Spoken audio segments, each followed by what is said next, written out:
Ну, давайте начнем. Прекрасно.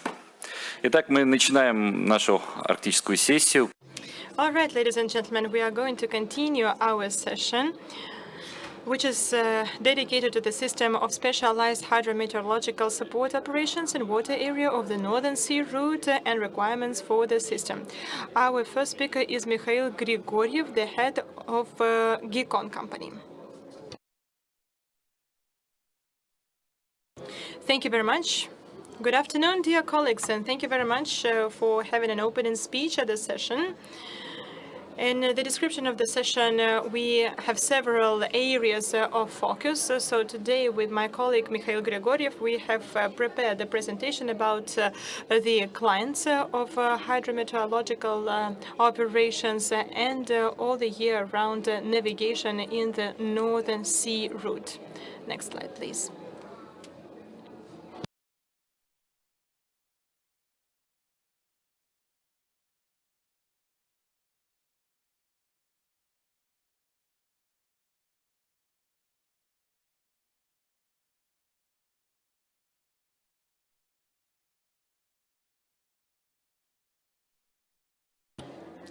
There is no doubt that the need for hydro equipment is determined by tasks and needs, types of boats, power of boats, and here you can see the results of this study which we organized, and here you can see wide range of all the questions which users are interested in. Next question is about periodicity and format of information, but we would like to present the slide to you for the purpose of information only. When we speak about navigation in the Northern Sea route, we mostly speak about different ice types of boats, but we don't to forget about its dead weight. To our mind, the fleet is not homogeneous. The freight fleet, which is used in the Northern Sea route, is diverse. Last year, 349 boats were operating there. What can we see? That if we analyze the distribution of ships according to their dead weight, we see that till 40,000 tons we have a wave which transforms into sporadical spots after 40,000 of tons, and it all depends on the needs. For example, gas carriers. We can structurize this whole diversity of ships according to dead weight into several categories. 9 of them. If we have a look at how different ships with different dead weight operated in the previous year, we will see that the smallest tonnage group was actively working during summer navigation from July till October. If we analyze the same freight from the position of the ice class, we will see on top of the screen the Arc 7 on top, and at the bottom of the screen, Arc 7 is not available. So one more important circumstance here is that we have 2 peaks. If we have a look here, we will see that it's in July and in October. So freights with the ships without ice class, mixed navigation ships, and these 2 peaks are related to 2 reasons. Number one, in July, it's the desire to stay with high water, and in October, it's the desire to stick to contractual obligations. So we can say here that from the point of view of hydrometeorological information consumption, the most interesting target or groups for us are Arc 7, Arc 4 that operate throughout the year, Ice 1, and ships without ice class in peaks of transportation. So please have a look at the annual transportation of goods by ships with different ice classes. You can see that these four groups are different from the rest. And now for you to have a full picture about the structure of the Arctic fleet along the ice, based on their ice classes and dead weight, the specific features are different of them and individual approach is needed. So we can see that the structure is as follows. It's diverse, and such understanding of the structure of fleet is useful when you plan the sustainable development of navigation in the Northern Sea route. So what is happening with the Northern Sea route?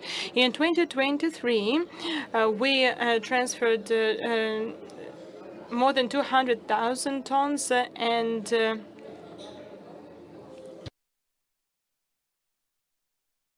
in 2023, the freight flow reached a record-breaking level of 36.3 million tons. In 2024, we did not reach 40 million tons, and this gap of 23% of the planned indicators is related to the fact that Arctic SPG2 did not generate the base.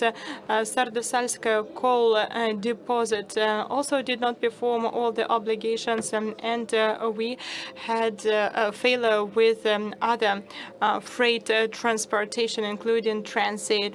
I'm very thankful to Vice Premier Novak, who on the 29th of March 2024 said on the sidelines of events that it's necessary to assess the freight flow in 2024, and he said it was going to be 40 million tons if Arctic SPG2 is launched. SPG2 will not be launched, but I think that we are going to stay with 36 million tons approximately. It's a lot of work. We shouldn't just try to catch certain numbers. We need to maintain high parameters. What is the structure of freight flow? We only deal with export. Two types of it: direct export, and only 60%, and 22% account for export in cabotage. So this is the oil and the liquefied natural gas, which we bring to Murmansk in different bays. So the cabotage itself is 18%. Big cabotage is almost not observed here. But here I would like to highlight once again that transit transportation, international transit transportation did not happen in 2023 officially. So all this transportation which happened in 2023 was export from Murmansk or from the ports of the Baltic Sea. So who was working at the Northern Sea route, and what contribution did they make, and what flags they use? Different flags, African flags, Asian flags, any flags, but they should be regarded with a simple point of view: what economic groups they are part of and what tasks they fulfill. Four main groups here: foreign flags, Yamal SPG, including African countries, and then ships under the Russian flag. Another group are foreign ships, and we like to speak that in foreign companies came to the Northern Sea route, but these are the daughter companies of Sovcomflot who make transit freight transportation Northern Sea route. Then there's China, and the foreign flag was representative of one country which brought oil from Primorsk to China. As for ice class, the picture is clear. Arc 7 are the working horses of the Northern Sea route. This is the only ice type, ice class of ships which has no limitations for all the year-round navigation in the water reservoir of Kara Sea. In all types of ice situations. That is a useful picture as well. And here you can see the scale in yellow from east to west, in blue from west to east. So we can see that mostly we transport to the Atlantic Ocean. The export supplies go to the east as well, but they are subject to the volumes of transportation brought abroad. So here you can see it's a 2.1 million tons oil, as well as bulk loaded cargo, general cargo, coal, SPG, petrochemicals. We had about 20 routes, but 3 of them connected with China from the Baltic Sea and Murmansk accounted for 88% of all the freight transportation. Now, I would like to speak about oil because it's an important element of the Russian export from the Arctic area. If you want to see the scale of freight transportation, you will see that the main volume of transportation is connected with our cabotage and export, which is located in the Kolsky Gulf. From east to the west, from Primorsk, from Ust-Luga, from Murmansk. There's freight which goes to the east according to certain volumes. And if you are talking about cabotage, which is coastal navigation, then they use ARC 6 type because they have no limitations in northern seas. And their transportations are organized to the east from Baltic ports and Murmansk, and they are connected with a short period of summer navigation. Another important result of freight transportation in 2023 is as follows. All the cargo transportation was focused on short distance, so mostly to the eastern China, oil and liquefied natural gas. If we speak about planning cargo to Asia through Northern Sea route, we need to acknowledge that Vietnam, Philippines, some kind of the water parting. It doesn't make sense to use the Northern Sea route to provide goods there because they can easily use the Suez. Then we have projects for all the year-round navigation in the eastern sector of the Northern Sea route, and they are needed for the transportation of oil and liquefied gas. And we do have some limitations related to the development of projects. SPG2 is no longer on. We have risks related to the use of ships and complexes. Vostok Oil has 0 ships. I would like to skip one more slide. Then fleet. What do we use? Ships made in China and Korea, mostly Chinese companies do it. So when we speak about Canada, CP, Japanese companies, they have only 50% of share in the Chinese companies like COSCO.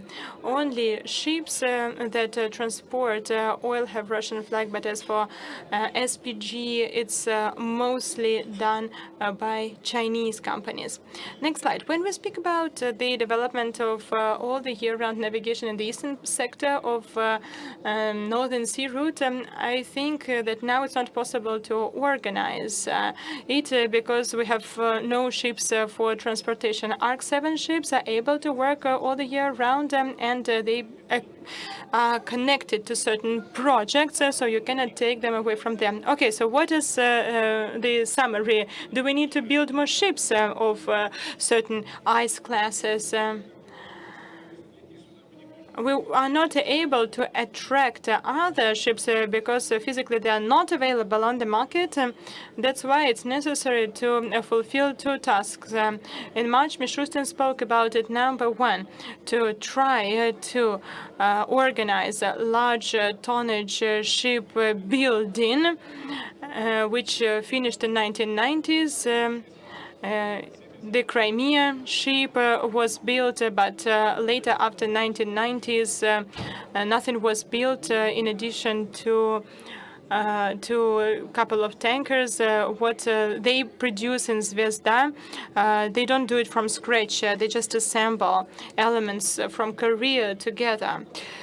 So right now, the president of Russia is having a visit to China, and I think we are going to receive a lot of news from there. We do not have the availability of rescue ships because they don't have the needed ice class. So we are running out of time. Helicopters cannot go there, and one more problem is wildlife. I think my colleague Chernov will speak about it. Reputation risks a decrease of speed. And now, finishing my presentation, I just want to say that we speak about the structure of hydrometeorological equipment. So the questions which will be raised by other presentations will speak about the fact that it's necessary to start observation of mammals in the Arctic regions. 15 minutes, but the timing is 10 minutes. Who said organizers? Is it written anywhere?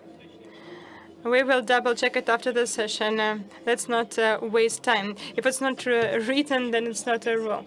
Okay, the next speaker is Zipko, Mr. Zipko, the General Director of the Main Directorate of the Northern Sea Route. A round of applause, please. 10 minutes is not much. Nevertheless, I will try to stick to this time frame.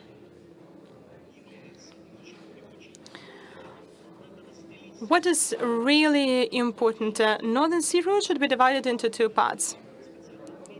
Today, I would like to especially highlight that the Kara Sea, where navigation is organized all the year round, is a place where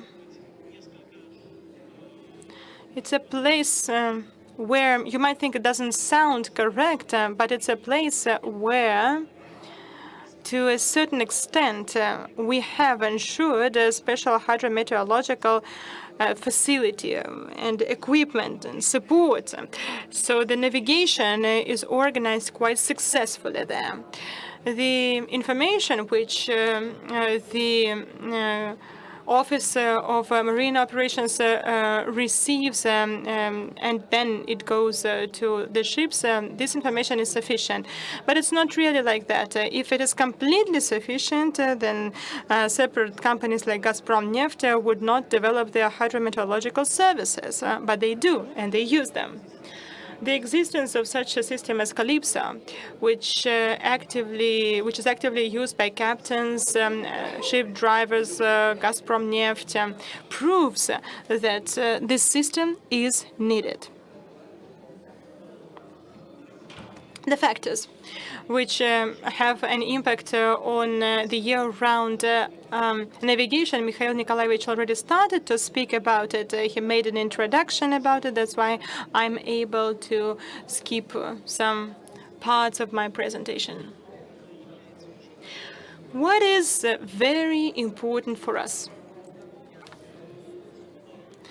And here I'm talking not as a director of the Northern Sea Route, but I'm talking as a former captain of the commercial fleet and as a person who understands the operators.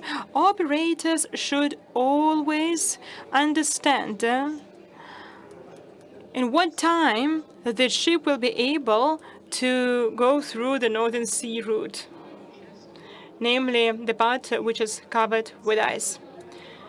And this figure should be clear to the operator for each month of the year. It should be guaranteed with the ice breaking support.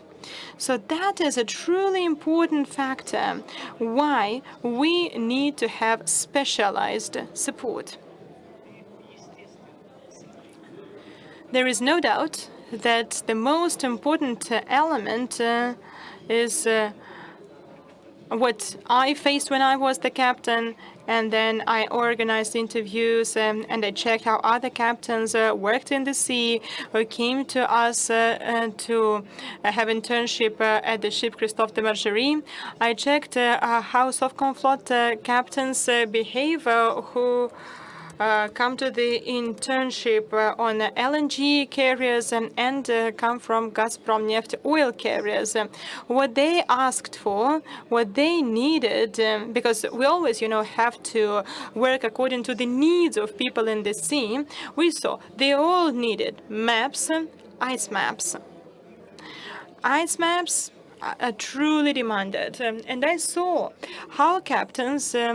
Senior assistants could easily read the maps and could offer the routes that the ship later used to successfully navigate.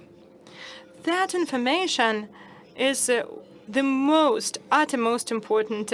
The more often you receive it, as for CarRC, it's necessary to receive it 2 times per day, and if there is information from the satellite, and if there's information from hydro meteor stations, information about the wind, we are now using the foreign services such as Windy, for example, combine it with maps and then tactical navigation from Ob Bay to Kara Sea is organized successfully.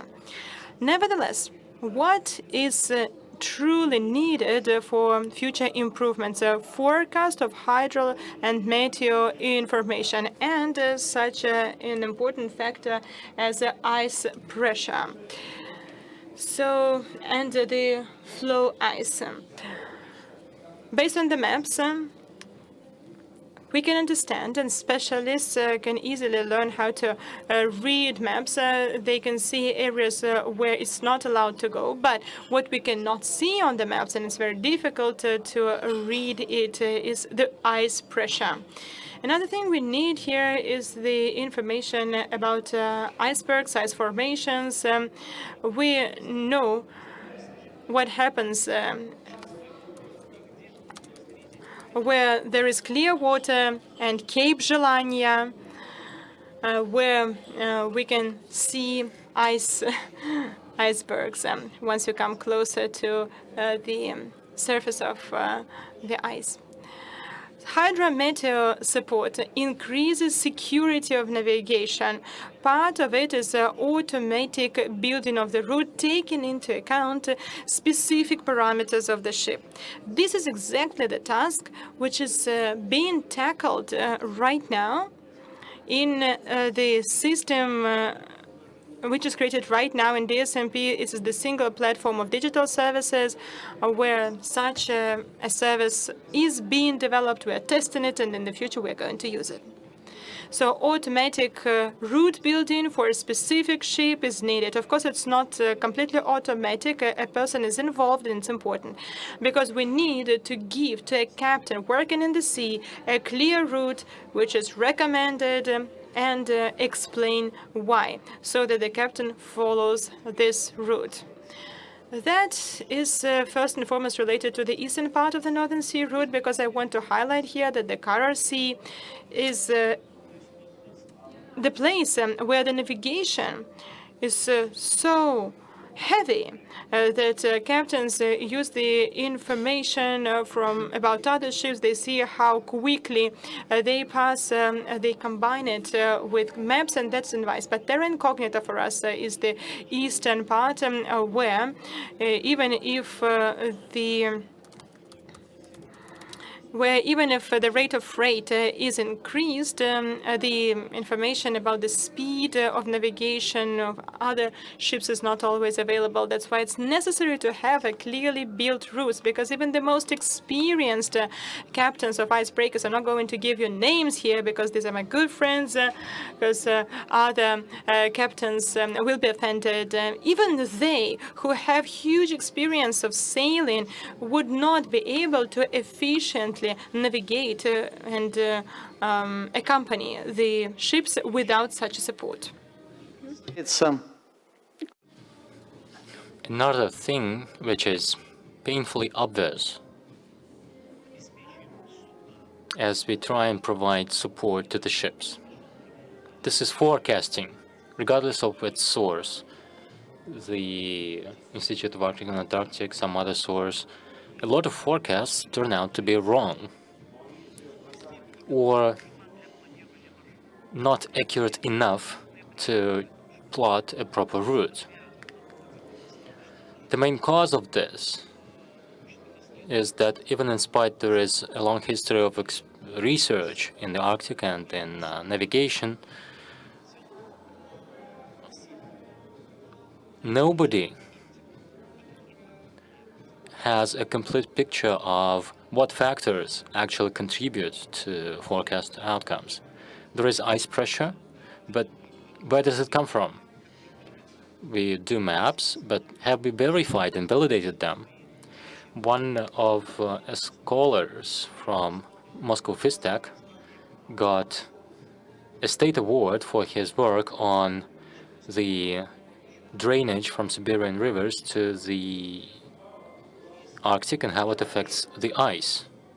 That's another factor, and there may be much more unknowns that we don't know about. Undercurrents, seabed relief. It requires a major effort to study all that. And the NSR Directorate acts as a customer here who commissions study. ARI and other partners should join efforts in this direction, and I think that cooperation is key. It is a prerequisite. We have a common challenge that we need to address together. Since this new system is being built, since there is this pressing need for practical evaluation of optimal routes so that passage through the Arctic zone is as quick as possible, we need to consider potential omitted factors to put into our forecasts. We need to think about the instruments to acquire those data. Our company is willing to share the data. It's going to be mostly free.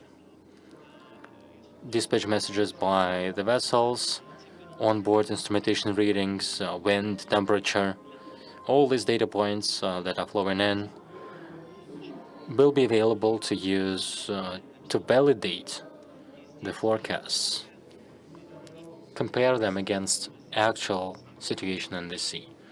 But we need consolidation. Regardless of our subordination, we need to think together about how to achieve that. If everyone works on their own, there is Arctic research, which is separate from our efforts. There are scholars at Skolkovo, at Moscow State University. We'll have a lot of reduplication of effort, sometimes wasted effort. So the main thing for us is to join together. Again, as a former seaman who recognizes the importance of ice pressure, I believe that these calculations are crucial, especially in the eastern part of the Northern Sea route, to pass it as quickly as possible.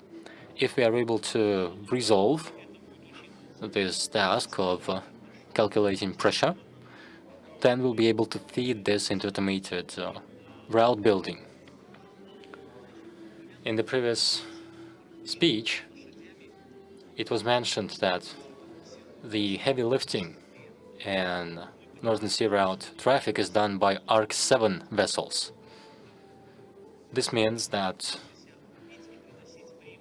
to provide payback and start generating returns, these vessels need to operate for as long as possible, which means that we need to provide them with the most favorable environment or conditions so that they do not have to go in reverse and deploy Aussipodes.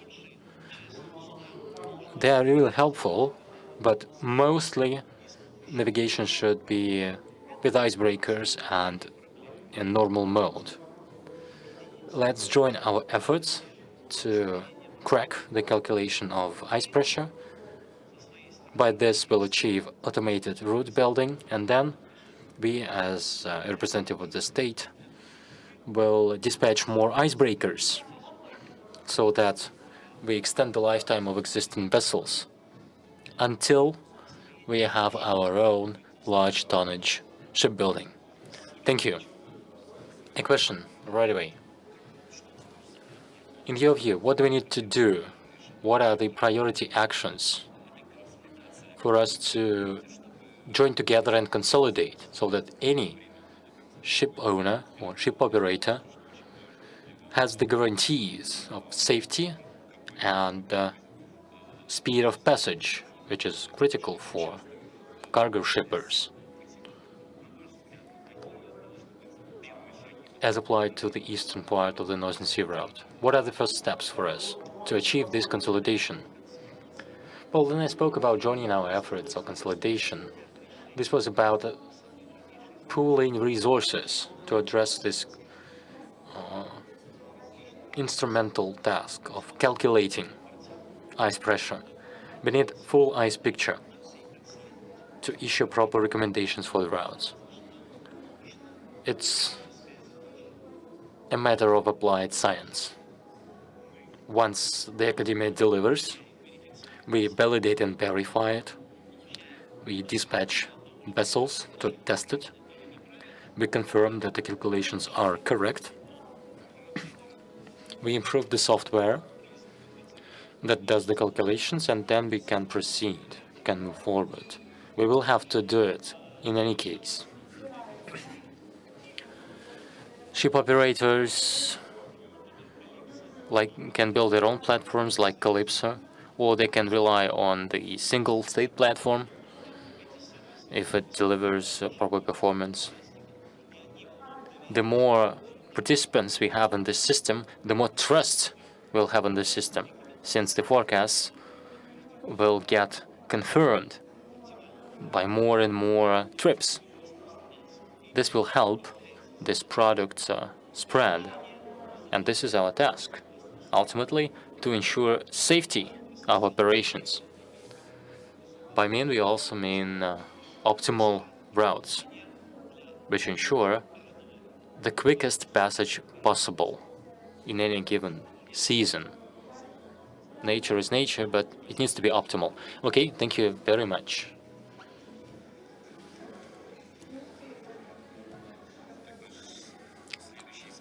Our next speaker is Anastasia Belkesova, Deputy Head of the Center for Ice and Hydrometeorological Information of the Arctic and Antarctic Research Institute. Hello, colleagues. Thank you for taking part in our workshop.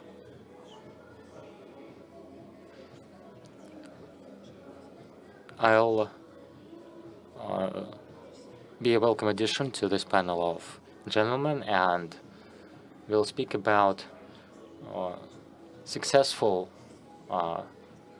extra late pilotage from east to west in February 2024. This initiative was launched in February last year.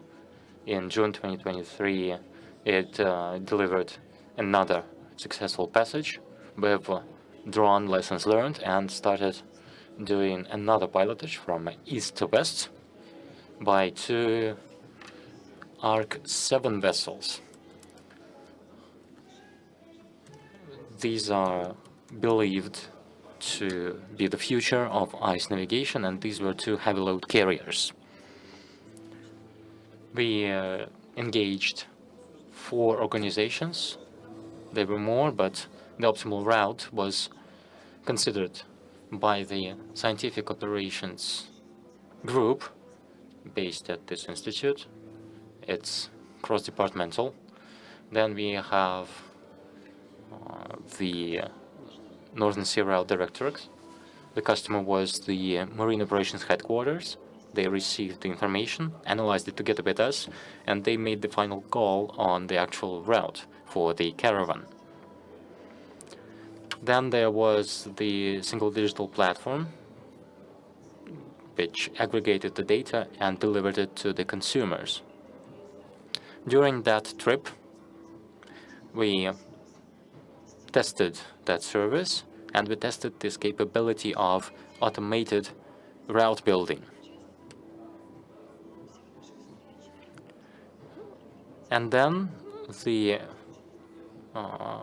company who actually procured freight services, Novatek, were also part of our joint efforts. Let me give you a brief overview of the pilotage. Caravan of 2 heavy load carriers departed in January this year, on the 22nd. They were able to proceed for a couple of days without icebreaker support. But then throughout the entire length of the Northern Sea Route, they required 2 icebreakers, Arctic and 50 Years of Victory from the Atom Fleet.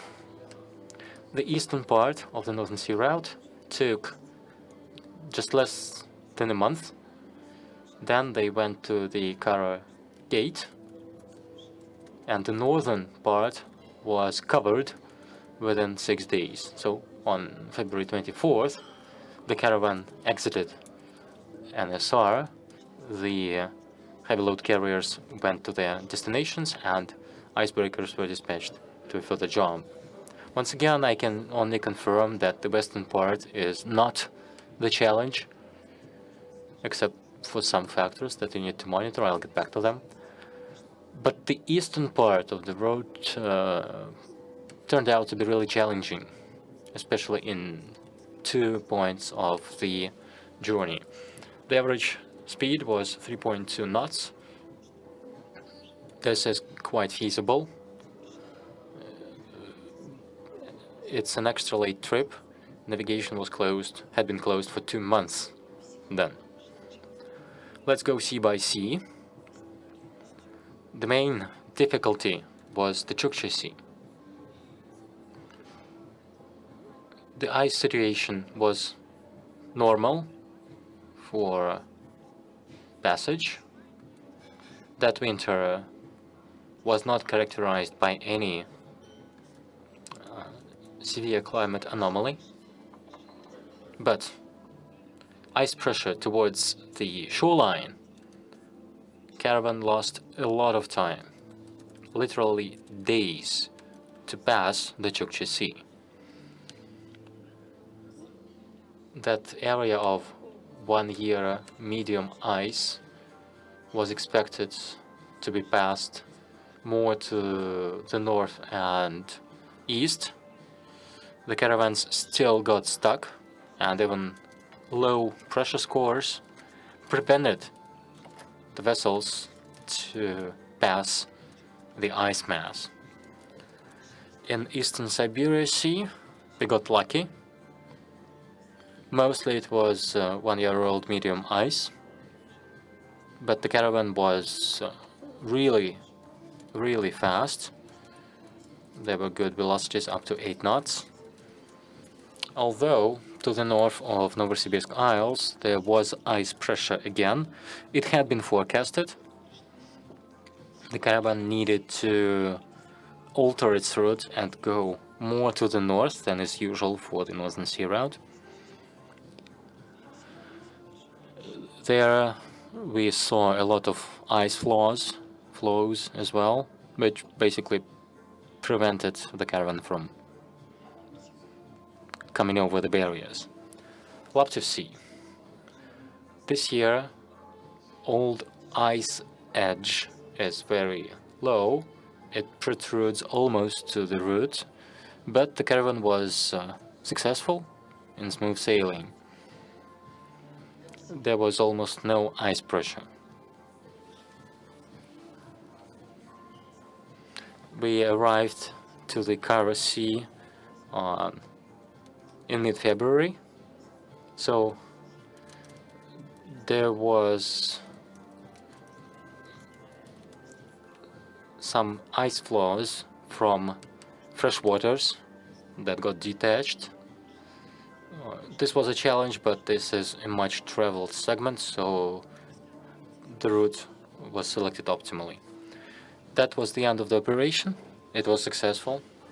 Let's look at the outcomes of the scientific efforts as part of this operation.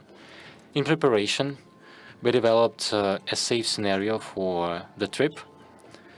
The dates, start and end dates, were provided with forecasted seafaring conditions and potential challenges. During the operation itself, the scientists processed more than 100 satellite images, more than 27 ice maps for all the seas, more than 100 short-term forecasts. These were drifting ices, ice flows, pressure, and other parameters. Then there was more than a dozen recommendations that were issued to ensure safety and efficiency of navigation. Most importantly, and what we should aspire towards, is that there were 12 work group meetings done remotely, where each party could share their news, could share some knowledge, and these working group meetings enabled us to arrive at a consensus solution on this operation. Let's look at the headwinds that we saw. A complete lack or insufficiency of satellite images. We know that this is the main source of data for the Arctic, and we need to admit that we don't have enough satellite images that would show the Arctic seas. We are counting on Condor FK, which is now in trial operation. We hope that there will be 3 additional new satellite imaging systems that use radar. At this stage, we had to use internationally sourced images almost for all operations. Then there was a debrief as well. There, we recognized that ice watchers and ice experts on board would have made the task easier, significantly easier. We sent our information to the deck, but then it needed to be analyzed on board. These experts would be really useful to then translate this information for the captain. Another task for the ice watcher would be to collect hydrometeorological data on board and then transmit it back to the institute, to the scientific operational group. This will be used to verify the forecasting products. So data flows are really intense. They go back and forth, and even more data would be of much use.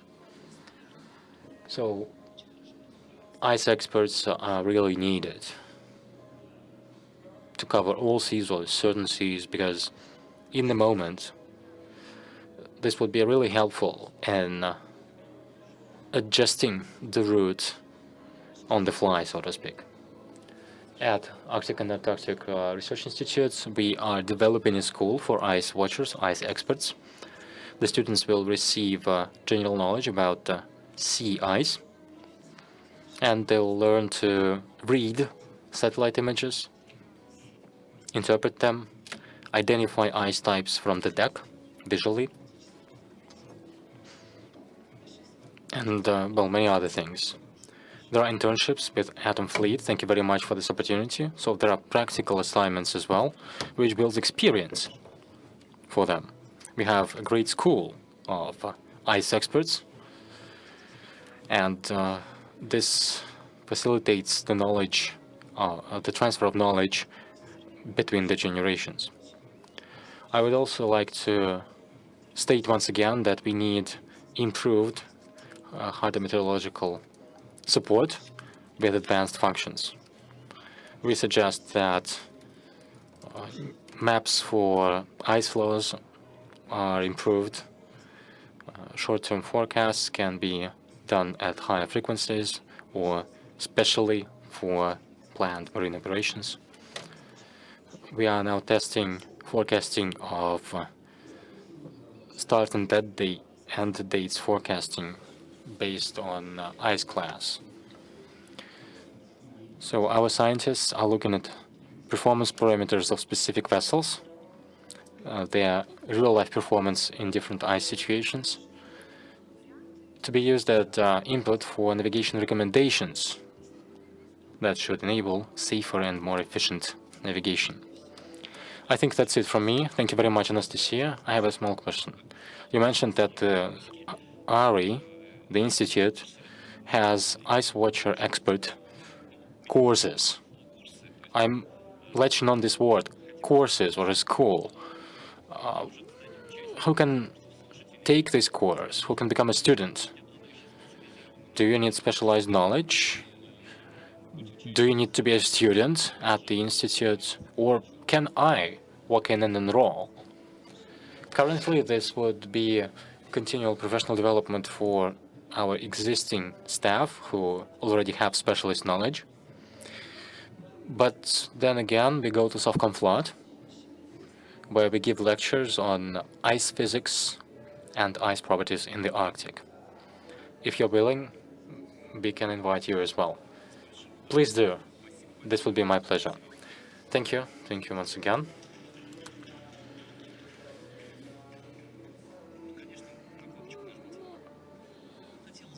A remark? Yes. I'd like to comment on the courses and learning opportunities. Before being appointed as the captain of Christophe de Margerie, Anastasia actually taught me the basics of ice. Thank you very much. Her courses were very, very helpful because I hadn't known anything about ice before that. Anastasia, thank you. And then, as a director of Directorate of the Northern Sea Route, I'd like to say once again that the support of the research operational groups really sped up the voyage. Without them, this would not be possible. Yes, thank you. And these are the first steps in consolidation, as you mentioned. Next up, Igor Ashek, Deputy Director for Scientific Work of the Arctic and Antarctic Research Institute. Please, the floor is yours. Mr. Ashek. Dear colleagues, I don't have a report prepared. I wanted just to give you a short overview of what the status is on upgrading the SEVER system, or the North system, which is the foundation for hydrometeorological support in the Northern Sea Route. But I'd like to take a step aside and follow up on the presentations that we've just heard. First, let me remind you that our institute was originally established to support navigation in the Northern Sea Route regularly and all year round.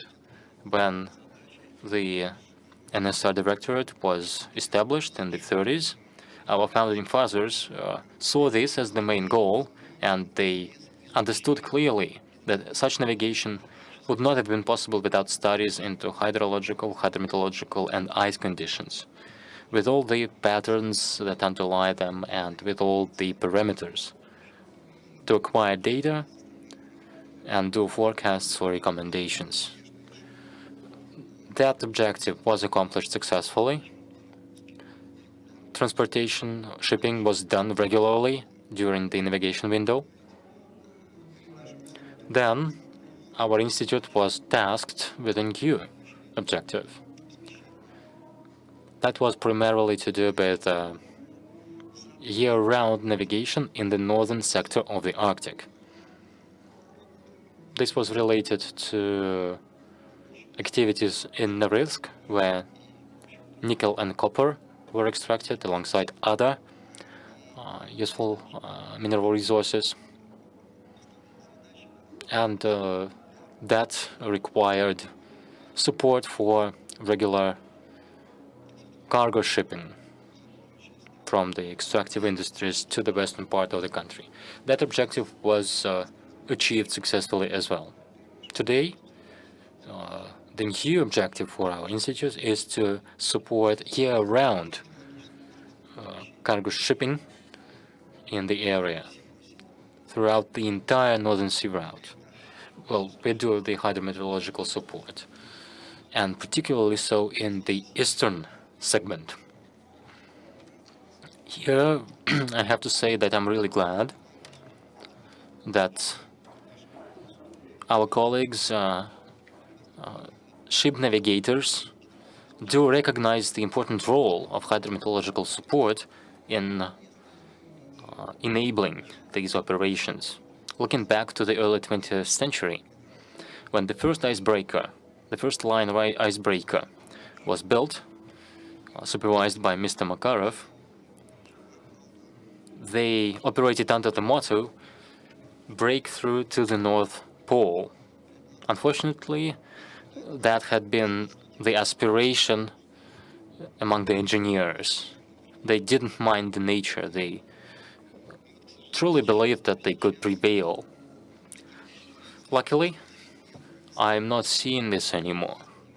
There is an understanding of the Arctic as a complex natural system, which is really powerful, which you cannot overcome. You would pay a high price for that, and you need to make friends with it. To do this, you need to actually study the Arctic. I'm really happy to see this realization. Then, I have to say that many people do not have a clear idea of what hydrometeorological support is, as opposed to specialized HMS. A weather report on the radio is hydrometeorological support, but it's not specialized. Specialized support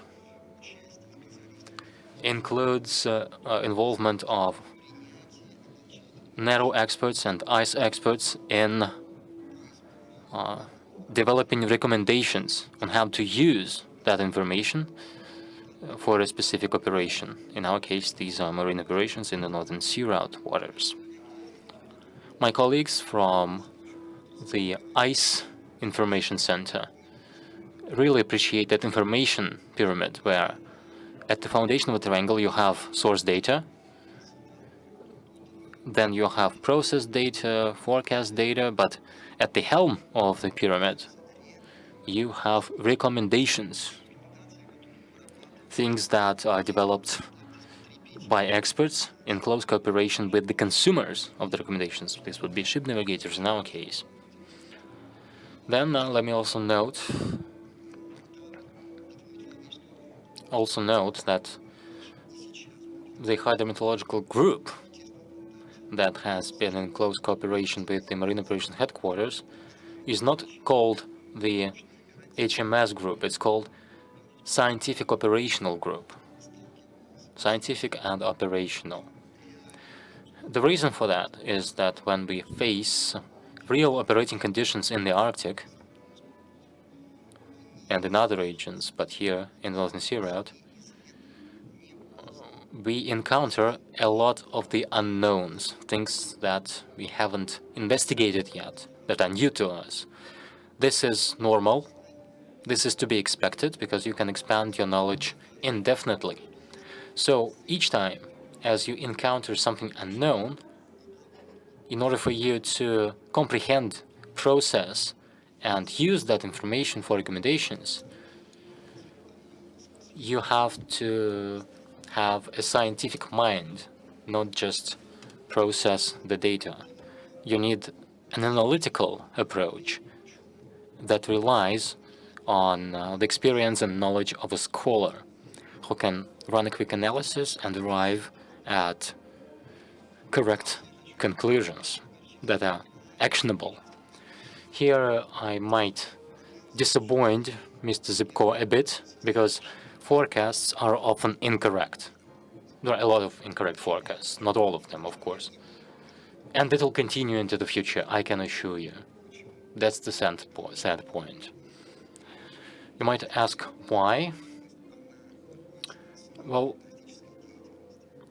any forecasting has inherent risks. You cannot de-risk it completely. A forecast is something that, by definition, can turn out to be wrong. This would be from insufficiency of knowledge, flaws in our processes, lack of knowledge about hydrometeorology or ice. This is something that we are yet to research more and more deeply. And then the lack of data, it's another problem. We suppose that in such an area the conditions are as follows, but it might turn out that they're a little bit different. If we speak about ice pressure, for example, no modern observation devices can give us information about the current state of ice pressure. Satellite data, the ice exploration, nothing. They try to help us with the assessment of information, but only the observation from the deck of the ship allows us to say that we are here and we can see this and that type of ice pressure of this and that strength level.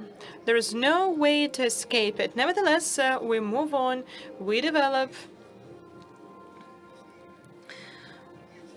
The basis for decision-making for the hydrometeorological information in the Northern Sea route is our knowledge, which is collected and brought together into one navigation system called the North. It was created at the end of 1980s. It was commissioned, put into operation in 1990s, so the end of the previous century. And that system meant that it was possible to develop recommendations, prepare hydrometeorological information for navigation and traveling in the Northern Sea route in ice conditions. And by the way, not only in ice condition, for Navy, the system was used as well, and it was very efficient. Since that time, as far as you understand, more than 30 years have passed. Life goes on. Conditions change. The natural conditions change. Equipment develops and becomes more advanced. So now, for this system to comply with modern requirements, to comply with modern technological opportunities, the works are performed to update it. It's not a secret that it's a difficult process. It has a lot of challenges. Nevertheless, I suppose that in the nearest future, this problem will be resolved. Successfully or not successfully, as we wish, but nevertheless, it will be brought to current requirements, which are there to hydrometeorological systems. I have prepared some information for you about what types of works are being performed today. And now, to summarize my presentation, I can inform you that currently the first stage of modernization is completed, and the focused system is rolled out, which includes such subsystems as unified information storage. We did not have such a storage in the past. So as a matter of fact, each working place, each specialist who prepared information ahead to create the archive of data and make sure that he or she uses the data properly, geoinformation system, which complies with modern requirements and approaches to visualization of information, namely geographical information or geographically oriented information. In addition to that, these are automated workplaces that we want to separately mention here. It's an automated workplace of an expert of the map, which ensures high speed of information provision and high quality of it. Information and communication equipment, a single window, web portal, and a subsystem of network screens. So all in all, it's a system which is responsible for security of information, which is circulating in the automated system. And now, to sum up my presentation, I would like to assure Sergei Nikolaevich that, of course, we are interested in our future cooperation. There is no doubt that we are going to strive for maximum joint work. I believe that these are the tasks that we face today, and we are going to successfully tackle them. Thank you very much.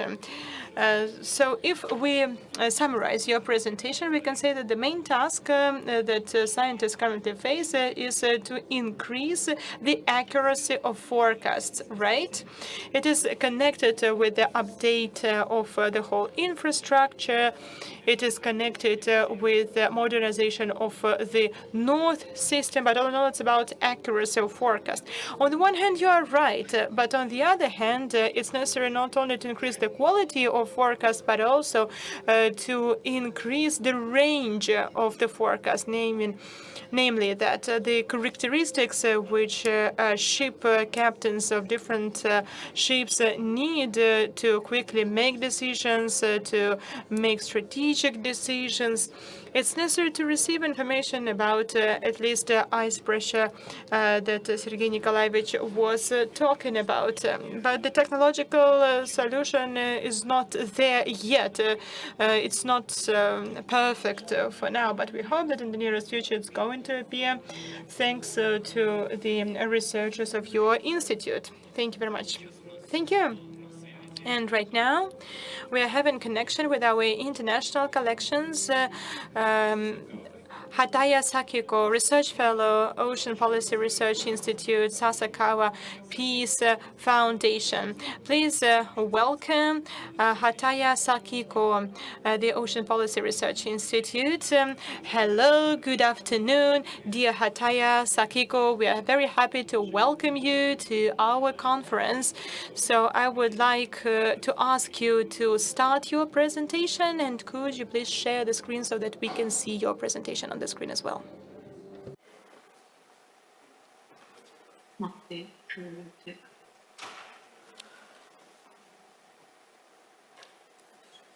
見えてる？あれ？ちょっとやって。Hello everyone, my name is Sakiko Hataya. I'm a research fellow, Ocean Policy Research Institute, Sasakawa Peace Foundation in Japan. I'm very glad to be here today, and I would like to express my deepest appreciation for the dedication of all the organizers of this excellent conference. The title of my presentation today is Opportunities and Challenges for the Northern Sea Route After the Suez Obstruction of 2021. Briefly talk about my foundations, but the Sasakawa Peace Foundation from early on that recognizes the importance of the Arctic oceans, and for over 30 years has realized the variety of the project centered on the regions. From 1993 to 1999, the foundation, with support from Nippon Foundations and in cooperation with research institutions in Russia, specifically Central Marine Research and Design Institutions, and Norway, Fridtjof Nansen Institute, undertook the International Northern Sea Route Program towards establishing a sea route in the Arctic Oceans, which had been closed since the dawn of the human history. For this reason, I'm honored to make a presentation today on the Northern Sea Route.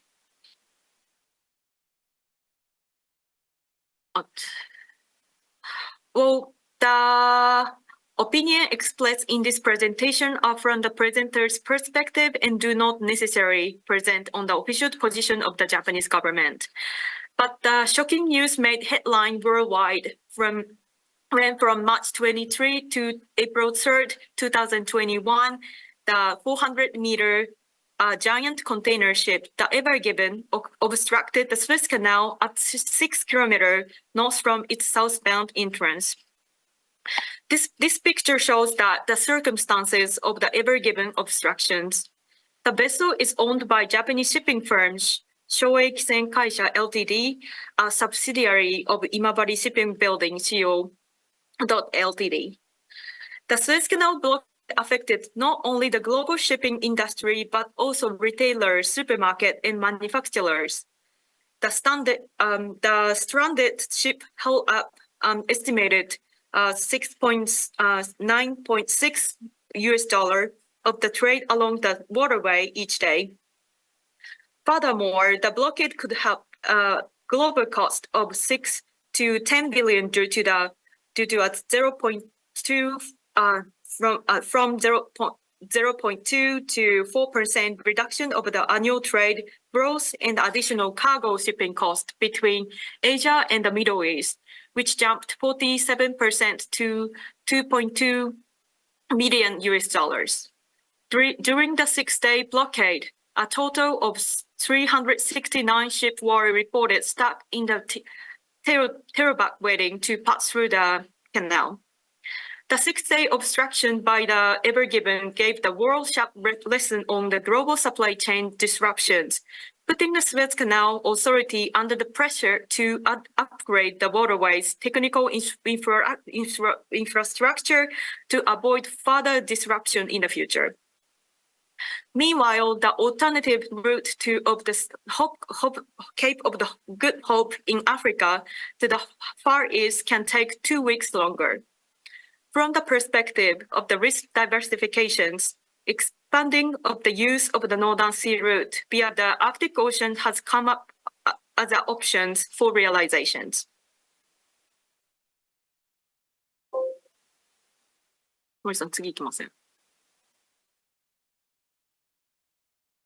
I'm sorry. There is a cargo shipping route from the Far East to Europe via the Suez Canal. Accessibility to Northern Sea Route would provide an indisputable advantage regarding the travel distance.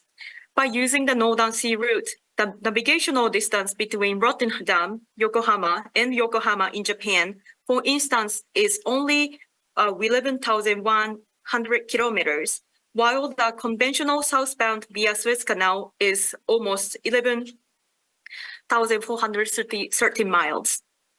The potential of the Northern Sea Route is revealed not only in the reduction of the navigation distance, but as much as 40%, but also in fact that it provides appropriate development opportunity for mining the abundant area natural resources of the Siberian and Russian Far East regions. With these motivations, Northern Sea Route accessibility presents the commercial potential to facilitate international shipping and contribute to the world market. Even though Northern Sea Route has always been a shortest route linking from Europe to Asia, until the 20th century, oceanographic ship conducting survey were primarily users due to its harsh icebound environment. However, the ice-free period in the summer has been longer every year, making for improved navigation conditions. The volume of cargo transport in the water area of the Northern Sea Route increased from 4 to 31.5 million tons between 2014 and 2019. The number of the transit, voyage, and cargo volume via the Suez Canal grew slowly, but the significant increase was seen in 2020. During this complete 4-month period, the total amount of the cargo flows for 64 voyages reached 1.28 million tons.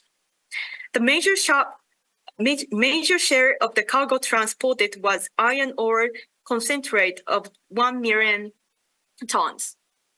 If freight and bunker price are low, the economic advantage of using the Northern Sea route versus using the southbound route is quickly lost, as was the case in 2014. Also, if the differences in commodity price between the Europe and Asian market are equalized, the rationale for the sending goods through the Arctic is limited.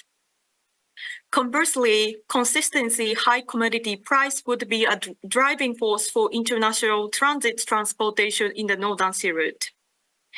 This shows that navigation in Northern Sea route is likely feasible year-round, increasing interest among more countries in using Northern Sea route as alternative route.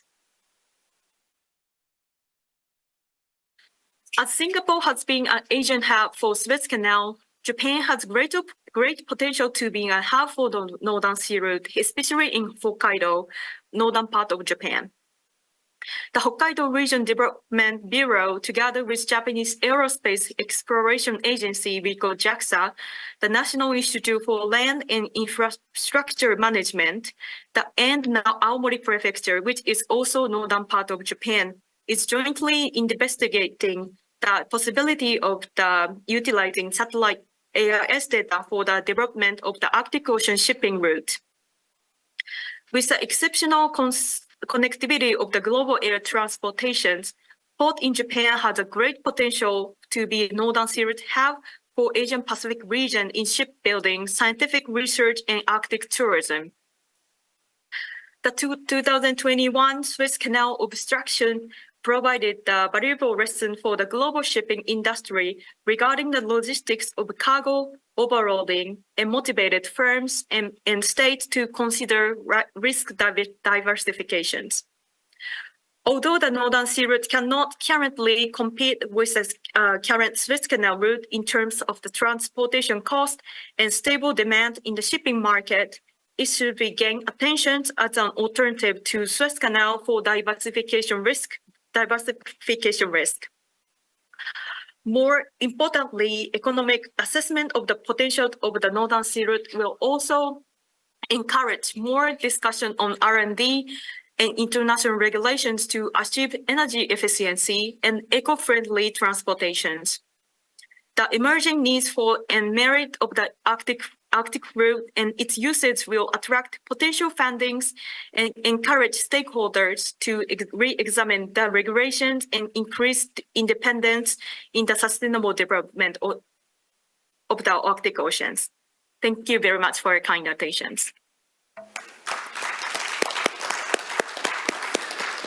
Спасибо большое, госпожа Сакика. Thank you very much.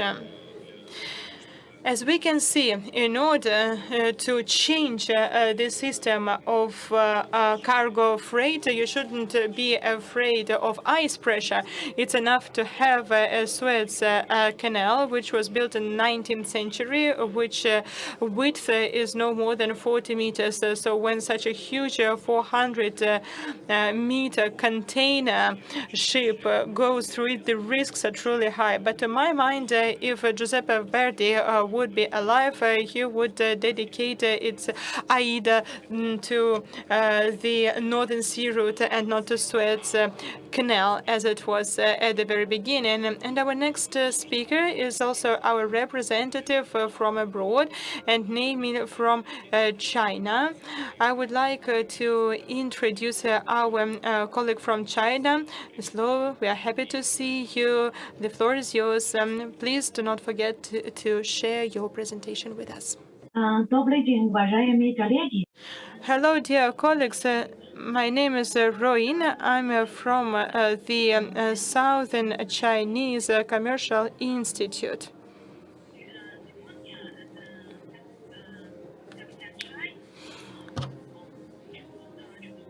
Today, the speaker, Chai Mei-jen, does not feel well. He is my scientific leader. That's why today I'm going to replace him, and I'm going to read a presentation. Shipping market short-term and medium to long-term development trends.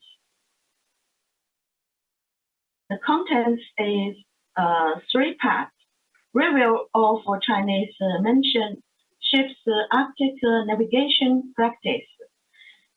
Second, Arctic rules promoting the restructuring of the global shipping. 3, Arctic shipping market and medium to long-term trends. Since 2013, COSCO Shipping Group actively explore and polar navigation practice. Its COSCO Shipping Transporter, formerly known as COSCO Shipping, has opened the Arctic and Antarctic routes. Multiple ships through the Arctic Northeast Channel from the summer normalized operation opened the Chinese mentioned shipping polar navigation has a milestone in the China maritime history. It has made a positive contribution to the construction of China's maritime power and the Ice Silk Road, and achieved a good economic and social benefit. From 2013 to 2021, Arctic voyage, a total of 26 ships, a total of 56 Arctic voyage with 10 round trip voyage in the same year. Second, 29 westbound voyages and 27 eastbound voyages had icebreakers for 18 voyages and 38 voyages independently. Since the maiden voyage of Yongsheng to the Arctic in 2013, the number of Arctic voyages has been increasing year by year. The number of Arctic voyages over this year. Layout of the North Sea waterway area. 2 lines. Waterway in light ice. Second, interglacial navigation. Chinese mission ships have pioneered the Arctic route due to the special climate conditions and the marine environment in the Arctic region and the lack of the reliable navigation safety guarantee. The Arctic waterway is still regarded as a fair for the shipping industry. As a pioneer of the Ice Silk Road in China, COSCO Shipping Group has opened up the polar routes of China's mentioned cruise ships, which is a milestone in the history of China's mentioned shipping. Accumulated valuable Arctic route information after the operation of 55 voyages, as well as the practice of multi-ship type, diversified ice situation and climate, and the influence of Earth's magnetic difference. The company's ships have accumulated valuable big data. It not only provides a guarantee for continuous normal operation of the Arctic waterway in the future, but also provides very valuable first-hand information for the national Arctic development strategy. Professional and crew members were trained to train a group of sailors with rich polar navigation experience for enterprises and countries, and shore-based management personnel who are good at polar ship operation. With the further normal operation of the Arctic Channel in the future, the scale and level of the company's professional talent team will continue to improve, which will become a real and valuable resource for the enterprise and the country. Major achievements of the polar navigation. First, set up a platform. It is the first time for Chinese merchant ships to successfully cross the northeast passage of Arctic, creating opportunities and building a practical platform for Chinese research institutions and research institutions to expand polar research. Accumulated experience, it has gained a new understanding of the change of Arctic sea ice, provide a large amount of useful basic data, and provided a practical opportunity for Chinese seafarers to navigate in ice waters, expanded service. Compared with the traditional route, it greatly shortens the voyages, saves the operating cost, and improves operating efficiency. Reduce carbon emissions, known as Green Route, demonstrates the company's safety management and creates a new round of polar navigation. We will promote international cooperation on the Ice Silk project. The Ice Silk Road is an important maritime transport route connecting the three economic centers of East, North Asia, Europe, and North America. The Ice Silk Road is the northern channel of the Belt Road, forming the middle and two wings, forming a strategic link. Let the countries along the Belt and Road realize the importance of the Ice Silk construction and actively participate in it, focusing on Japan, South Korea, Russia, and the Nordic countries. The Arctic route promotes the restructuring of the shipping system. The existing global container transport system, main container transport routes, three industry zones in the northern hemisphere, East Asia, Northern Europe, and North American GDP, and the manufacturing trade volume all counts for about 2/3 of the world's container goods, account for the majority of the manufacturing products. Three east-west container lines, Asia route, Trans-Pacific route, Transatlantic route, accounting for 53% of global regional container volume. Land transport channel, Eurasian Land Bridge, North American Land Bridge. Northeast Waterway Trunk Branch Line idea. In the Northern Pacific and the Northern Atlantic, there is a container hub port connected by the Arctic Trunk. The hub port and the Asian and European port routes are connected by branch lines. Mainline a new navigation of high ice bridge, large container ships, branch navigation without ice class, small and medium container ships.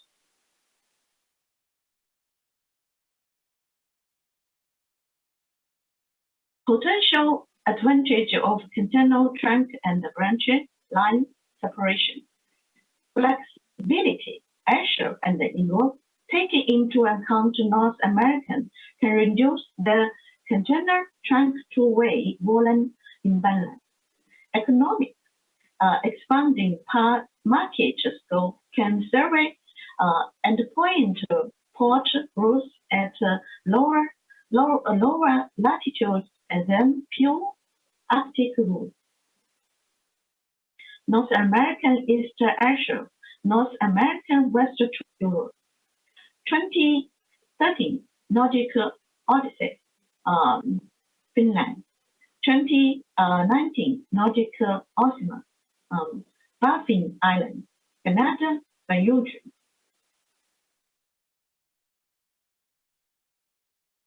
Okay.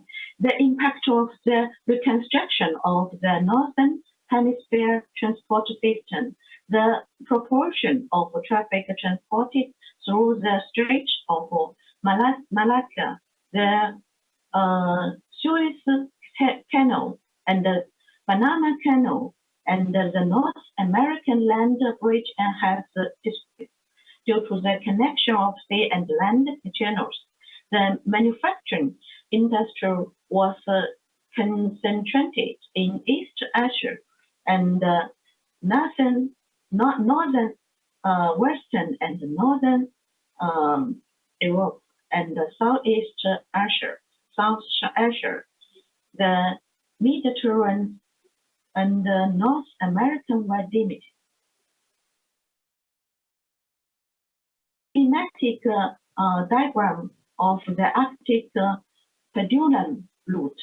If the Arctic Northeast waterway navigation, the EU trade half by the Arctic transport, so with the breakthrough of artificial intelligence technology, the Arctic large nuclear power intelligent freight platform, the Arctic pendulum routes, two large transit port group will appear. The Northern Hemisphere transport logistics system will be rebuilt. Global transportation, economic, trade, and geopolitical pattern will be profound and major change.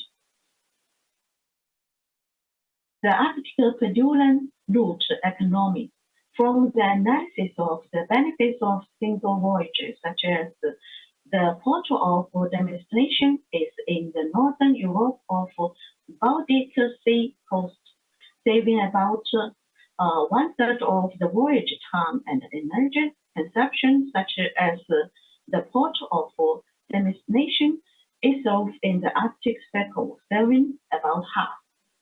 The Arctic routes will shorten the route between ports north of Shanghai and the ports in the Arctic Circle, the North Sea, the Baltic Sea, and the Western Europe by 55 to 25%, serving US dollars 53.3 billion to US dollars 127.4 billion in international trade shipping costs. The third, the Arctic shipping market and its medium and long-term trend. The concept of the window period of the Arctic Northeast Passage.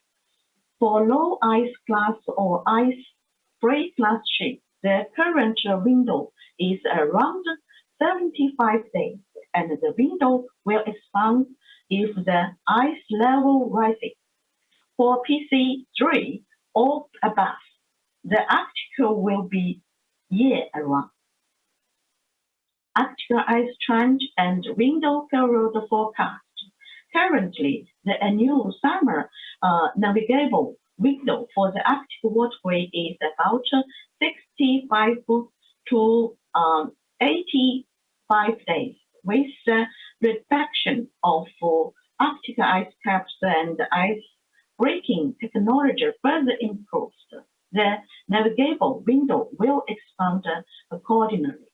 Is predicted that by 2030, the navigable window period for the Arctic Northeast passage will be more than 6 months, and by 2040, the whole year will be navigated. The type of special polar ship needs to be studied. As smart ships and ice-breaking technology improves, the first ships to be unmanned may emerge in the Arctic because the Arctic, except for ice, is relatively simple. At the same time, reduce human activities in the polar regions relatively beneficial to the environment. The European Arctic Railway is a key link.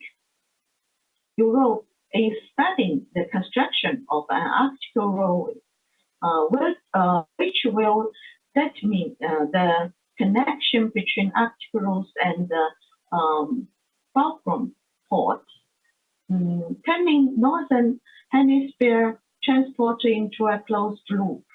In the future, the Arctic passage will be connected to the Arctic Railway. Global trade and sea transport volume continue to rise. Global maritime trade is expected to continue to grow thanks to population growth and higher living standards. The Department for Transport forecasts that it's expected to grow about 20 billion tons in 2018 from 11.20 billion tons by 2035, or over 30 billion tons by 2050. Global container shipments continue to rise. As for the container shipping market predicts that by 2066, the global container shipping volume will be 464 million TEU to 858 million TEU, which means that the global container shipping volume will continue to grow. Global shipping regionalization has developed into the mainstream. In the future, container routes will aim to serve the regional economy, take the branch network as platform, and take digitalization and blockchain and as the connection, so as to further deepen the container service network and form a situation of large platform and a small network. China's position in the international trade is stable. China will remain a leader in international trade according to the latest global trade statistics of the WTO. Therefore, transfer of industry has maintained China's proportion of global trade in major commodities since the financial crisis, in addition to the category of clothing. The proportion of China importer and exporter in the rest of the major commodities has increased, and the proportion of importer and exporter is in the world top 10 in the world. This position is not expected to change anytime soon. China's consumption growth attracts the return of supply chain. The growth of Chinese consumption is attractive to supply chain.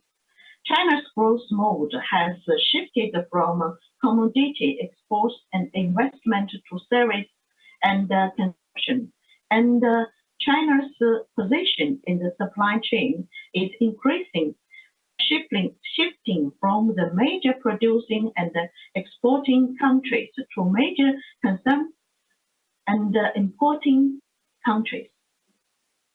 China's energy imports continue to grow. Import and export crude oil and refined oil products material is clear. China's steel output is fairly the first in the world. China's record steel production in 2020 coincides with record high iron ore imports for all of 2020. China imported 1.17 billion tons of iron ore. China imports 80% of its iron ore, 2/3 of which comes from Australia. So why can't we use our own iron ore? Why do you have to buy Australian iron ore? Russia's Arctic region is rich and in resources is well known. North Sea Road freight volume growth forecast. In his presidential order in May 2018, Putin asked the government to increase the freight volume to 80 million tons by 2025. This year, Russia introduced the 2035 Arctic Strategy, taking the construction of the Arctic Waterway as a major national strategy. North Sea Road freight volume growth forecast. In his presidential order,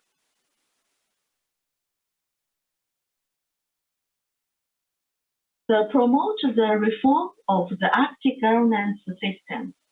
Second, promote the development of Arctic shipping routes, utilization of international cooperation, cultivating a sense of community of shared future is promoted in the development and the utilization of Arctic routes. Thank you for your attention. Спасибо за внимание. Thank you very much. Thank you, Ms. Law. Well, we see that our Chinese colleagues pay a lot of attention to the prospects of the Northern Sea route. They even call it very affectionately the Ice Silk Road. I think it's a testament of the high importance that China gives to the development of the Northern Sea route. Our next speaker is Andrei Zakharov, Deputy Director of Supporting Arctic and Antarctic Operations of the Ministry of Nature of Russia. Hello, colleagues. I would like to welcome all participants of the conference. As has been mentioned by Mr. Zipko, there are a lot of systems that operate in these regions, and they require consolidation. Today, I'd like to report on our efforts as a ministry in environmental monitoring of the Northern Sea route, a major transport corridor of national and international importance. According to the Article 63.1 of the Federal Law, number 7 on the environmental protection, the single state environmental monitoring system includes 16 subsystems. This includes state supervision of water bodies, state monitoring of internal seawaters, territorial seawaters, and state monitoring of the exclusive economic zone of the Russian Federation. The coverage of the monitoring system, as well as the frequency of readings, is yet to meet the objectives of ensuring safety of navigation in the Northern Sea route. We've heard about this from Ms. Belgasova. Not all infrastructure is in place for comprehensive monitoring, including environmental protection, and this is required for comprehensive evaluation of biodiversity and marine ecosystems. This will enable forecasts of man-made impacts as well. As Ms. Law and Mr. Grigoriev mentioned, the cargo flow in the Northern Sea route will be increasing, so ensuring environmental safety and cleanliness requires environmental monitoring in the sea waters. Ensuring environmental safety in the Arctic area is of national importance for Russia. To implement such monitoring requires harmonized governance over the entire Arctic area. One of the components for such governance system is our monitoring system, which is due to be implemented as part of the development of the NSR by December 2025. Mr. Ashok mentioned already that all the monitoring systems and diverse monitoring systems are lacking in terms of environmental monitoring because there are areas of high risk in terms of man-made and natural disasters. As cargo traffic or vessel traffic will increase, this will increase the burden on Arctic ecosystems, including through development of transport infrastructure. Another driver for this will be the growing investment appeal of that region, as Ms. Law mentioned. Implementation of the monitoring network should provide all interested parties with comprehensive data on the environmental health of the region, forecasts in order to predict the state of the environment and prevent harmful impacts. As Ms. Law and Ms. Sakiko mentioned, a positive image for the Northern Sea route is required for a new ice Silk Road, as Ms. Law mentioned. The monitoring system should contribute to the positive image of the Northern Sea route as a competitive, environmentally sustainable, year-round communication corridor, both within our countries and internationally. The Russian Ministry of the Environment takes into account all stakeholder interests, all legal norms, and worked on a bill to amend the federal law on environmental protection to establish this potential new monitoring system. We are getting all the sign-offs and approvals on the amendment bill. Once it's done, we'll present the bill to the State Duma, or to the government. Thank you. I'll be taking the questions now gladly. Thank you for this clear presentation. I don't think there are any questions. We need to stick to the timing. And the next speaker is Ilya Chernovak, Development Director of EcoFactor, an environmental center. He'll speak about monitoring of high biological activity zones in order to optimize navigation in Northern Sea route for minimization of harm to sea mammals and Arctic ecosystems. Please, the floor is yours.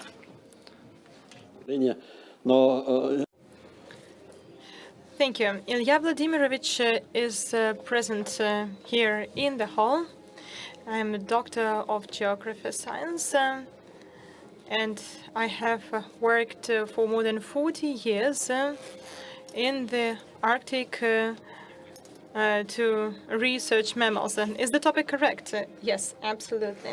Thank you. Then the floor is yours. So here on this slide,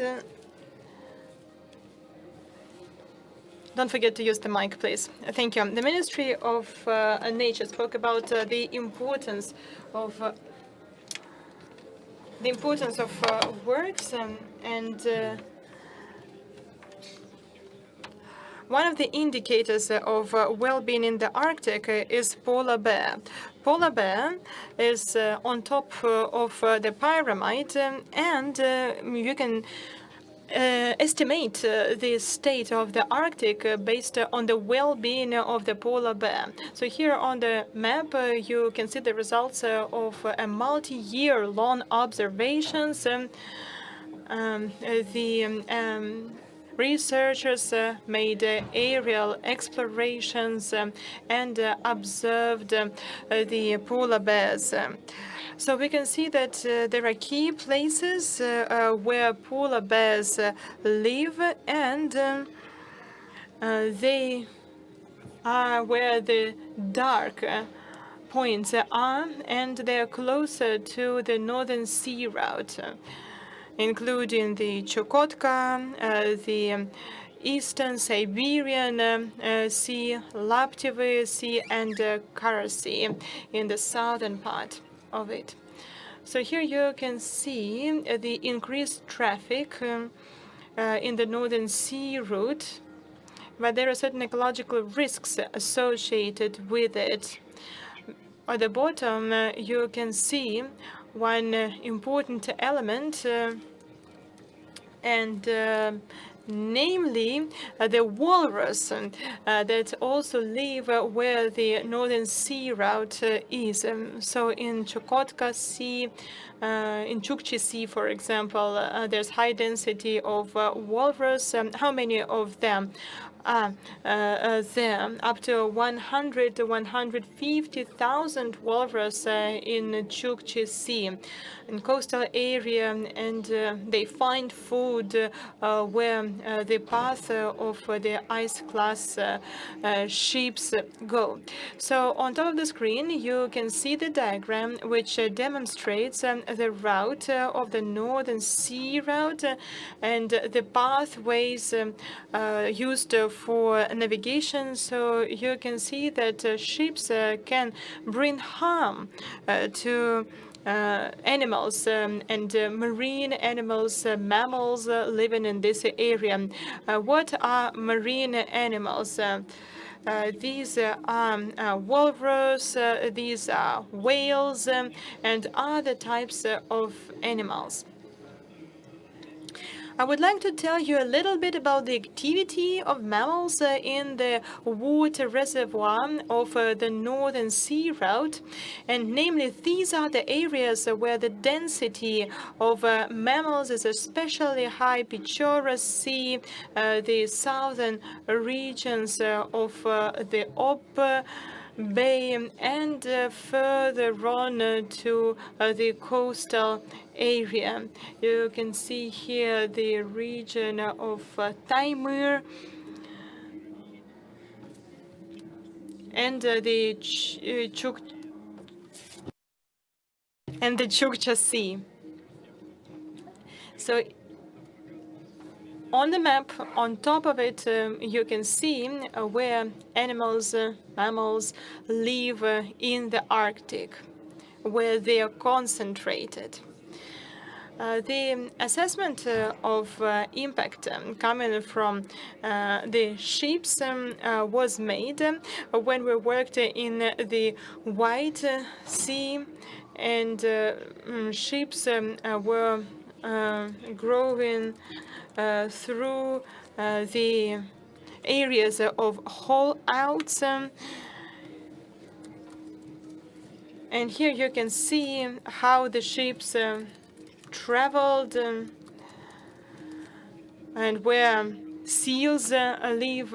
So here you can see that ships were exactly going through the places where the seals lived. We were flying with the airplane to assess how many people could die because of that. If you take 1 week, it's up to 400 small cubs or pups of sea whales that seals that could die. I would like to ask you one question. You said that that situation happened with the cubs of seals. Do they live in the same areas always? Can we correct the route? Or it cannot be forecasted where they are going to reproduce. I worked in Caspian Sea, where also ships go through areas where the walrus lives, seals live. Ice maps can give you a lot of information, and before the ship goes, there should be an airplane traveling in this area to check where the seals live and reproduce. It can be a plane, it can be a drone. So this kind of exploration is intensively organized by different countries of the world. First of all, our colleagues from the US who work in the same domain and check what is the right way to organize sea routes. And we have good examples of operation in Caspian Sea, where for dozens of years they have investigated the area to understand how to build the route properly. In addition to that, there should be scientists on deck of the research scientific ships so that in warm time, in summertime, they can visually check where to go. There are instructions, step-by-step instructions for ships that travel through the ice. But most importantly, there is way out of this difficult situation. Yes, for sure. As it was already mentioned by me, the creation of economic safety, ecological safety for animals in the area is important, but these animals are also food for indigenous people of the north, in Chukotka, in Alaska, and other regions. So they not only kill seals, but also whales. So here on the slide, you can see how indigenous people catch seals and whales. As it was already mentioned,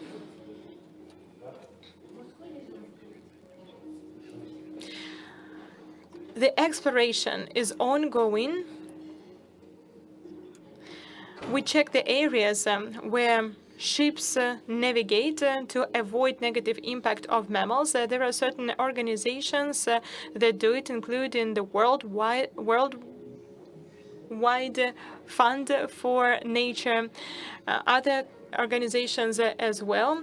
So they demonstrate what areas have specific environmental importance where it's not allowed to travel by ship. So this research has been ongoing for more than 25 years, and we are also part of this activity, so we know about them. What are the overall risks for the ships of the Northern Sea route when they travel through areas where mammals live, like polar bears, for example, seals or whales or other animals?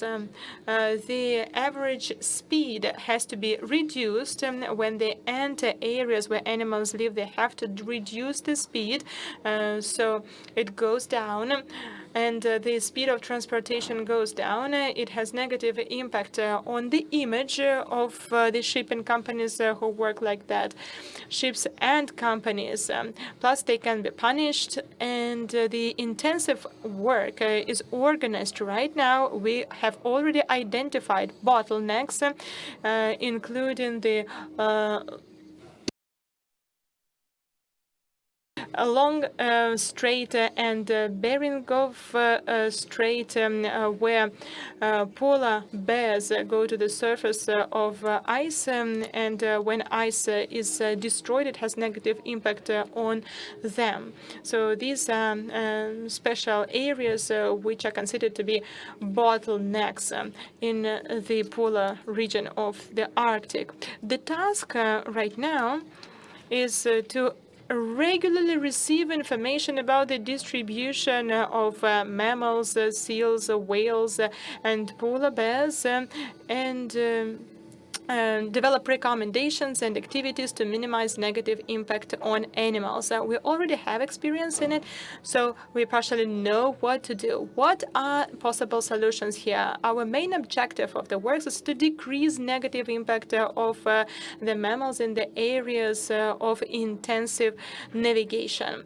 One of the ways to do it is before having critical moments, we can use air monitoring in the areas where there's high density of mammals.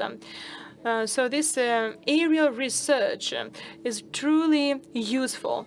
It can be done with the help of aircrafts leaving from Schmidt settlement, and the drones can be used for the same purpose as well. We already have experience of using such drones, and it was successful. Expected results. I think that if we start doing it, if we plan such works, we will be able to ensure necessary average commercial speed of cargo transportation in the Northern Sea route. We will be able to create a proper international image of Russia. We will be able to avoid dramatically negative impact on the environment, flora and fauna. But to do so, we have to develop sustainable relations with scientific societies and representatives of indigenous people of the North. Thank you very much for your attention. Thank you. Thank you very much. So you have finished your presentation with the message that Sergei Nikolaevich spoke about, joining efforts in all possible domains. Sergei Nikolaevich, I would like to ask you to draw a conclusion of our session. You have 5 minutes to do it, please. Could you please highlight the main topics that we need to deal with? The basis of all is, of course, joining our efforts, right? Yes, I will try to summarize our session, but I would like to touch upon the previous presentation on environmental issues. I would like to highlight that the laws, including the convention called Maritime Pollution Act, which changed the state of the sea, is clearly seen. I remember 1979, I was going through Gibraltar, and when I was for the first time in the Mediterranean Sea, what I read about in Jacques Cousteau papers, I was so surprised to see a lot of plastic bags, a lot of oil spills. I was just shocked, frankly speaking. It was for the first time that I saw the Mediterranean Sea. When I was studying in the Navy School, and later when I was there, again, I understood that the sea was different. It was clear. Actually, not so many years passed, only 20 years. So I completely advocate for the protection of the environment, but I don't want to say that I'm for everything good. I'm for environment, for the right laws and compliance with the laws properly. The ships, as it was mentioned before, are the working horses in the Arctic regions, crews who work on tankers, gas transporting ships. They have such a high environmental culture, you cannot even imagine it. They will never spill even a chewing gum. They will put it in paper and bring it to a bin. That's right, and that's correct. And nothing is being thrown into water at all. Cleanliness is the right state. Everything which is brought to the Arctic is brought by rivers where there is less control. It's not brought by large ships at all. And as far as the protection of mammals is concerned, it's necessary to stop saying one thing. There is a representative of mass media of Moscow State University Center of Marine Research, Nikolai Shabolin. He's present in the hall. For more than a year ago, we had a meeting with wildlife, which was not called a foreign agent back then, and there was one request. Please give us regions where mammals live. Tell us why. Explain us why we need to decrease the speed there and in what time, and we will stick to it. Especially in the Arctic region, when the ice is not complete in spring and in summertime, no one travels so quickly like in the Atlantic Ocean, 20 knots. We have only 10, 12, maximum 14 knots. This speed is by far more than enough for an animal animal to understand that it has to go away. When there is ice coverage, polar bear can hear the ship from far away, and at the distance of 2 miles, the polar bear goes away. 2 miles, he hears us and goes away, so we will not harm him. So just decide what areas are the areas where mammals live, where we need to decrease the speed, and tell us in what time we need to do it. Yes, when I saw the map, I thought to myself, yes, correct, long straight, that's right, the biggest population, but we navigate there, we will continue to travel there. We cannot come to a situation that we stop our development because we want to save the wildlife. I think that polar bears need to be alive, of course, but when I hear that at some ships there are heat or temperature detectors, observers on board of each ship, that's not possible. We won't be able to pay salaries to them. Does it mean that a person has to be there 24/7? I'm a hunter myself, and I follow all the rules. I use this thermal camera. First, you have to find the animal. Imagine what kind of workload it is for your eyes. Maybe you just don't understand it. That's why I have a request to you. Let's stop talking about it. Let's not create a fear among the simple people about the harm we bring to the Arctic. Give us the regions, what are the limits of the regions, how we need to reduce the speed. Believe me, everyone will follow the rule. We will track it. If there are violations, there will be punishments. So the legislative framework is required, but everything has to be done smartly. Have a look at the Northern Sea. Have been to all the ports of the Northern Sea.